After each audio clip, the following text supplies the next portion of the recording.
All right, so here's my program for this little linear search I asked you to do.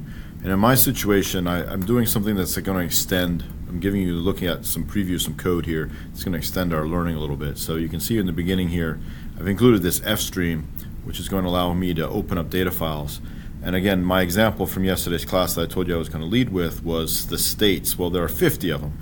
And of course, I don't want to sit here and type in 50 states. So my program does a little extra, and you'll see that here, that I'm going to have a function that fills the states, and then I just print them out to see if they exist, so that I got them.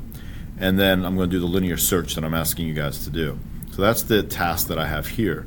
So rest assured, it works. So just to show you before I show you the code, what I'm asking you to do, so you can get your mind around and maybe adapt to what you are. So here is the code. All right, you can see that it prints out all the 50 states. They're all in the computer. I've loaded them all up.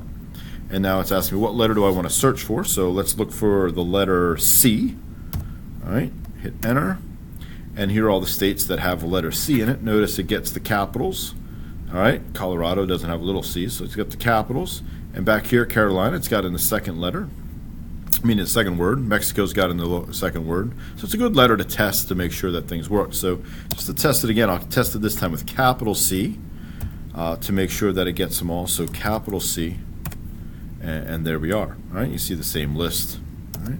And of course, the letter Q, I don't believe is in any of them. So does this program work with a Q? And it says no matches were found. So it gives me that option. All right. So why don't we take a look at my linear search so you can get some ideas. Now again, mine's a little more robust, and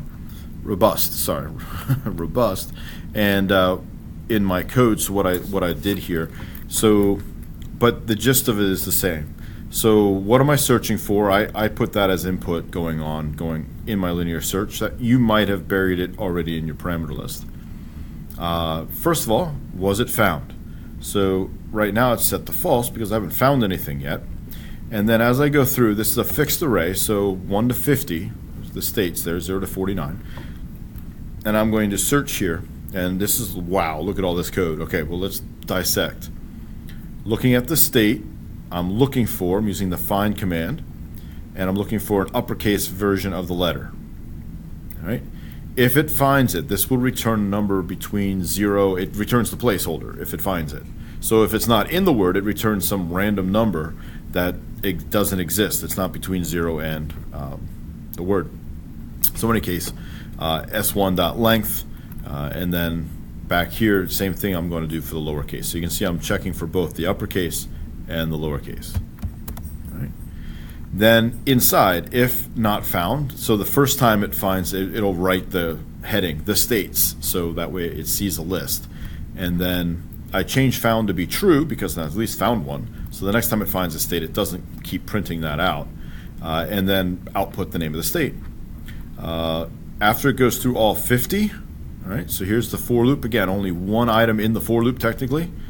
And if it's not found by the end of the for loop, then it prints out the mess like you saw with the Q, no matches were found. So that's the linear search.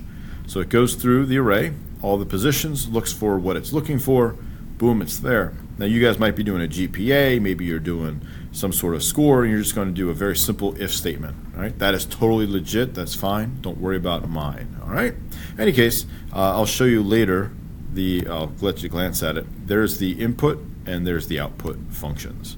All right, you don't have to worry about any data files with your program. I just was showing you this just so you have it. All right, good luck, and remember this needs to be completed by the end of class tomorrow.